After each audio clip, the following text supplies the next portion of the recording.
Hello everyone. So foundation course ভবিষ্যৎ সায়েন্সের একটা ভিত্তিপ্রস্তর।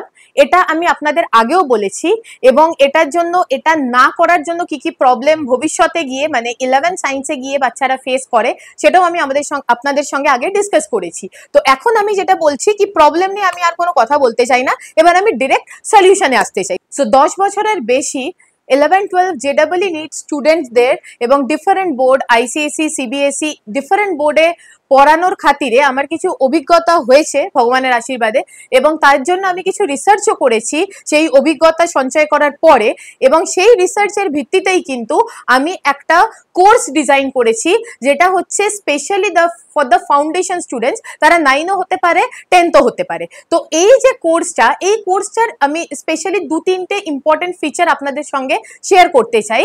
কি ধরুন একটা কোনো চ্যাপ্টার স্ট্রাকচার অফ অ্যাটম সে বাচ্চাটা 9এ পড়ছে, তো শুধু 9এর ইনপুট না দিয়ে আমি 11এর কিছু ইম্পর্টেন্ট ইনপুট খুব স্লোলি মানে যাতে বাচ্চাটা বুঝতেও পারবে না তার উপর প্রেশার আসছে, তো খুব স্লোলি কিছু কিছু ইনপুট তাকে দিয়ে দেওয়ার চেষ্টা করেছি। Number 1 point. নাম্বার 2 পয়েন্ট, সেই বাচ্চাটাকে কিন্তু ভলিউমটা বোঝা দরকার যে কতটা ভলিউম তাকে ভবিষ্যতে গিয়ে, ভবিষ্যৎ না মানে জাস্ট 1-2 বছর বাদে গিয়ে সায়েন্সের কতটা ভলিউম তার মাথার উপর তাকে নিতে হবে, এই ব্যাপারটা তাকে ধীরে ধীরে বোঝানোর চেষ্টা করেছি। যে কিছুই হোক না কেন খুব কিন্তু ধীরে আমাদের বাচ্চাদের সঙ্গে আমাদের কাজ করতে হবে, কেন আমি একজন মা, তো আমি জানি একটা বাচ্চাকে কতটা স্লোলি ইনপুট দিলে তবে সেই বাচ্চাটা খুশি মনে সাকসেসফুলি সেই ইনপুটটা নিতে পারবে। তো আমার এই যে সিরিজটা আমি আনতে চলেছি, এই সিরিজে আমার রোল কিন্তু অ্যাজ আ মেন্টর, আমি তাদেরকে শেখাবো যে কিভাবে পড়তে হবে। আমি জাস্ট নোট লিখে দেব না, এটা আমি নিজে ছোটবেলায় কোনোদিন পছন্দ করতাম না। আমি নিজে কিন্তু টেক্সট বুক পড়ে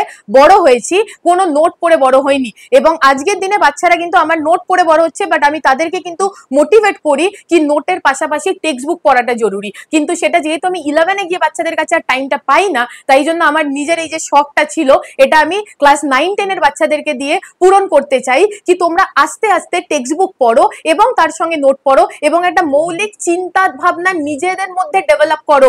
মা বলেছে, বাবা বলেছে, প্রতিবেশী বলেছে, টিচার বলেছে বলে নয়, আমি ভালোবাসি বলে আমাকে করতে হবে বলে সেই জিনিসটা তার মধ্যে ডেভেলপ করানো। এটা কিন্তু আমার একটা রিসার্চ প্রজেক্ট এবং সেই রিসার্চের পরে কিন্তু আমি এই জিনিসটা নিয়ে, সো আমার এই নতুন কোর্সটার নাম পজিটিভ ক্যাটালিস্ট। নামটা থেকেই বুঝতে পাচ্ছেন যে এখানে আমার রোলটাও কিন্তু পজিটিভ ক্যাটালিস্টেরই হবে।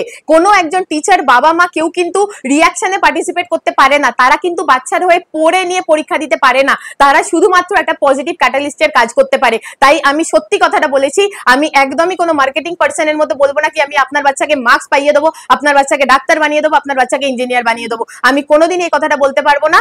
বাট অ্যাজ আ মেন্টর আমি কি করতে পারি, যেরকম আমি আমার বাচ্চাকে করি সেরকম ভাবে আমি একটা প্রপার গাইডেন্স দিতে পারি, যেটা অ্যাজ এ পজিটিভ ক্যাটালিস্ট হবে। মানে আমি তাদেরকে মোটিভেট করব তাদের একটা প্রপার গোল সেট করতে, কি গোল মানে সে কি ভালোবাসে সেই গোলটা সেট করবে, সেই গোলটা অ্যাচিভ করার জন্য একটা প্রপার রোড ম্যাপ বা স্ট্র্যাটেজি বানাবে, এবং যেহেতু সেটা আমরা একসঙ্গে মিলে করছি ওর কাছে একটা ক্লিয়ার আইডিয়া থাকবে যে কি রোড ম্যাপ নিয়ে সে যেতে চলেছে, তার কি রোড ম্যাপ। তাই জন্য যে প্ল্যানটা বানানো হয়েছে সেই প্ল্যানটা এক্সিকিউট করার একটা ইচ্ছে বাচ্চার মধ্যে থেকে আসবে। এটা এরকম হবে না কি তার উপর চাপিয়ে দেওয়া হলো যে বাবা তুই এই ব্যাপারটা এভাবে করে নে, সে জানেই না সামনে পেছনে কি আছে, সে জাস্ট দেখছে আমাকে এটা করতে হবে, সে পিঠে একখানা বোঝা নিয়ে সে একদম কি হচ্ছে না কিছুদিন বাদে মুখ থুবড়ে পড়ে যাচ্ছে। তো সেই জন্য আমি এই ব্যাপারটা, এই প্রবলেমটা নিয়ে আমি আর কোনোদিন কথা